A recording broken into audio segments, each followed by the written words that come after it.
I've been waiting forever to say this. This bike is being completely changed for 2025. God, that felt so good to say. You know how many times you can read stuff that say, hey, you can't talk about this until then? So by the time you're seeing this, you will have seen everything for the 2025. So I'm very excited to say that I don't have to hide anything anymore, and my job is secure. That felt great. Hey, welcome to Fit Friday.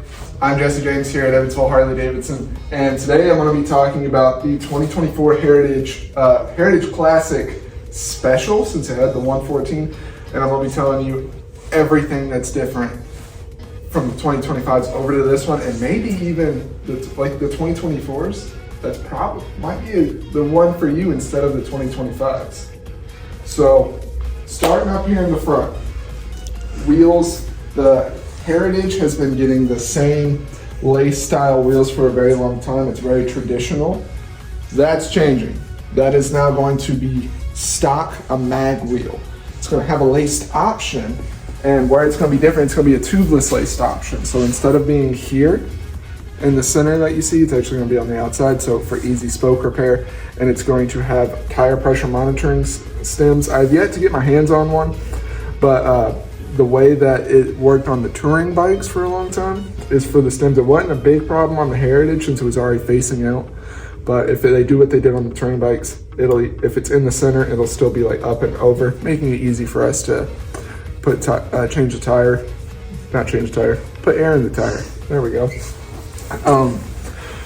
For up in the front end, everything that's external that you can see, that's going to be remaining fairly similar.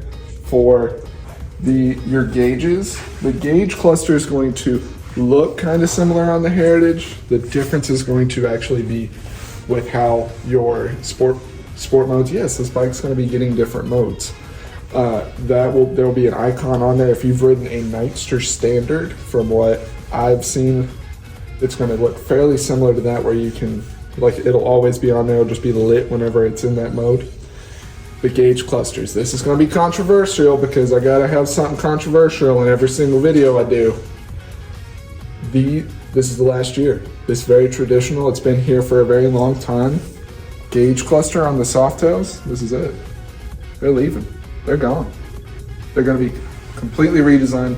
The idea they said they were going for was to make it to where it's better hand control feel. I think that's going to be very much up to personal taste on it. Like, I really like this, but yeah, I'm gonna miss it. All the good times we had. Take a moment of silence for them. Moving on. Engine. So you can't be laughing at these videos, Taylor.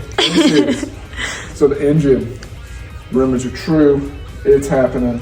117 is now baseline for all your Softails, which is wild to think about. Like, people would say it's like you can't start on a 117 for people, but now unless you're going specifically sporty, you got to.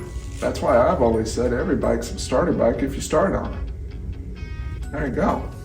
But there is going to be a big difference with it. So for the 114 that we've had for a while, on what, I don't know if there's an official name for it, but I've been calling it like the Gen 1 M8 engine, the Softails, with the oil-cooled setup. It's still going to be oil-cooled, but they've redesigned the heads of how that oil is moving across the heads. It's going to be going from front to back, but it's the way that it's going to be feeding and pathed. I can't remember if it's going from an oval shape to a heart shape, that way it's over the heads longer to keep it cooler. I can't remember which one it will be. I'll figure that out for you. But a very big difference in this 117 is the 117 and the Softails. There's actually going to be 3 different variants of that 117 that are going to do 3 different things. On the 117 on the 117 that's on the Heritage, it's going to be more of the Heritage Classic, I believe is what they're calling it, the engine that's on that one, and it's going to be a far more linear, not as crazy. So if you like the 114, you're not wanting to really mess around with a whole lot of that, this is still a very powerful engine. This is still going to be a lot of fun and do a lot of stuff for people with that 114, especially as light of a bike as this is. So that's changing. If you like the shotgun exhaust, very classic, very traditional, that's changing on the 2025s. That's all now a That's all gonna be a 2-into-1. I like the shotgun style better on the Heritage. So if you want that shotgun style, this 2024 is gonna do great for you. And then in the back end back here, the lights, they're all changing. So on this setup, I like the more old school setup. It's getting LEDs on the new one for both your turn signals and the rear. But I love the look of this. You know how easy it is to find the cover for this? You go back to like 2002, it's dang near the same. Very easy to find parts for that right now. So there's a lot of reasons where if you're not crazy about about change, go with the 2024 Heritage. You're gonna be very happy with it. I know a lot of people, this was their starter bike and their forever bike. It's gonna become a family heirloom. And we've still got one. And like black on chrome, how could you go wrong? It'll get you home. I don't know if I'm ready for all the changes on the new ones. I'm gonna be here for it. But if you are wanting a Heritage to be as old school, not as much tech, keep it simple, stupid, you know, Kiss, not talking about the rock band now. Come down, take a ride on this 2024 Heritage. I promise you, it's not gonna disappoint. Very fun bike. And yeah, come ask for Jesse James. Follow me on YouTube and TikTok. And come down to Evansville Harley-Davidson. Well, we still got Heritages.